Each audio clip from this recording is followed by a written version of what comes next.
When we think about Detroit, in this day and age, we mostly hear about it as a disaster area, as the end of American urban development. But Grace and Shay and their comrades see something different.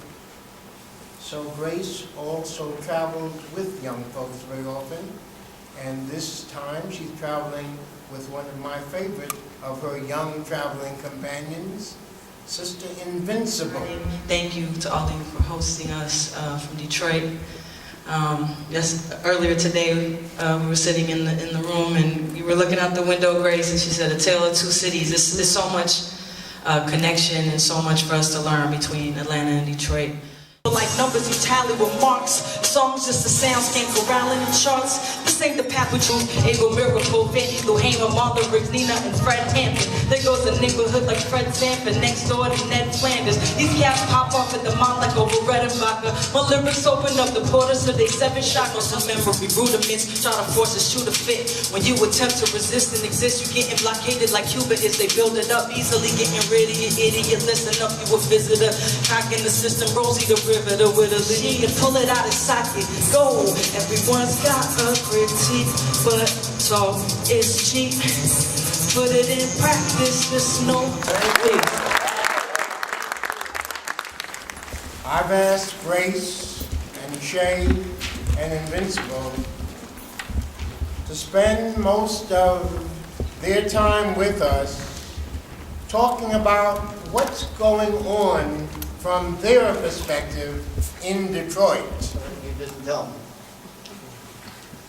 Anyway, I want to talk today about what my life in Detroit has been like and why young people have been the turning point in making the city recover from devastation.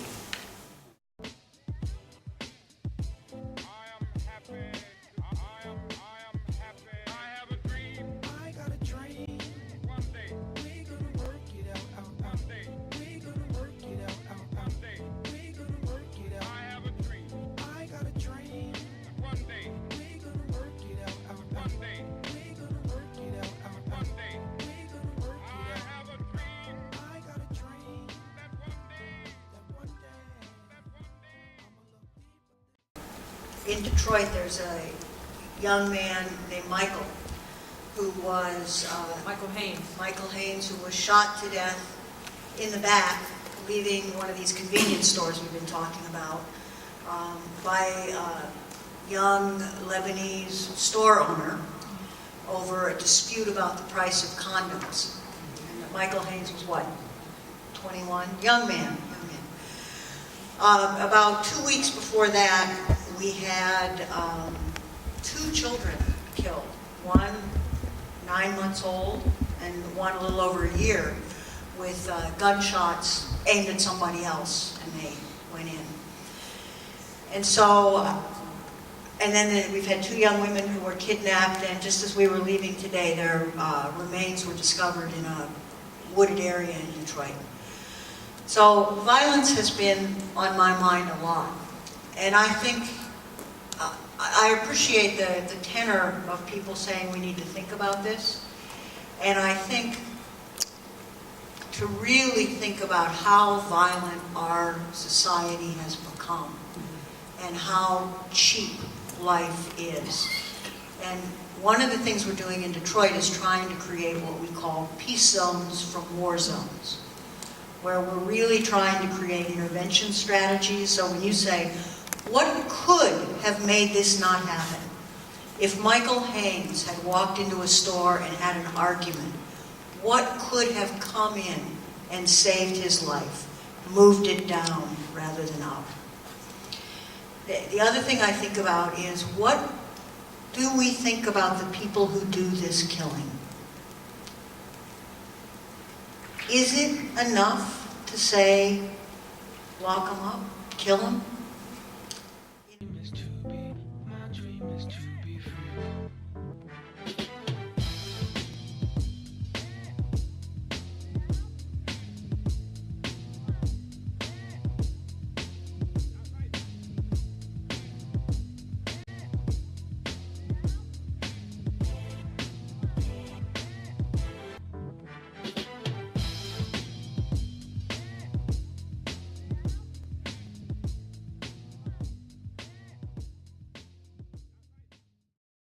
And I want, before the last question closes us, to share with you something that Grace's beloved late partner husband, Jimmy, had to say about this matter of education back in 1972.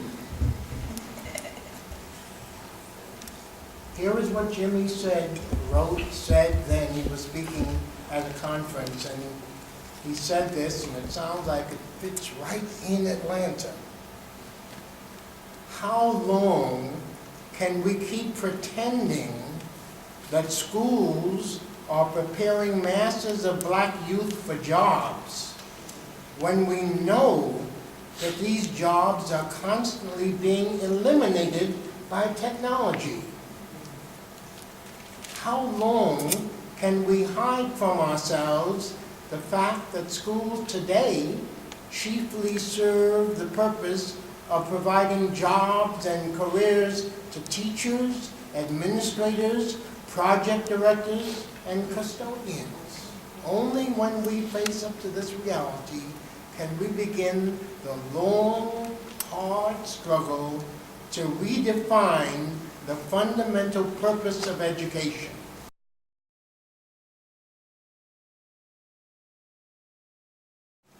You better stop thinking like a minority, because when you think like a minority, you think like an underling. That's right. You expect somebody else to be solving the problems for you. What we see today is that the problems cannot be solved from Washington. They cannot be solved from the White House. They cannot be solved from the top down. And I want to repeat what I said earlier, that Barack Obama's sister going around campaigning for him in 2008 decided that all these people who've been to Harvard, all these people who thought they knew what it was all about and what to do, didn't have a sense of what was necessary for the ground up. Just think of that. Nobody knows how to govern this country better than I, my husband used to say. And he was born in a town where there were more pigs than people, Marion Junction, Alabama.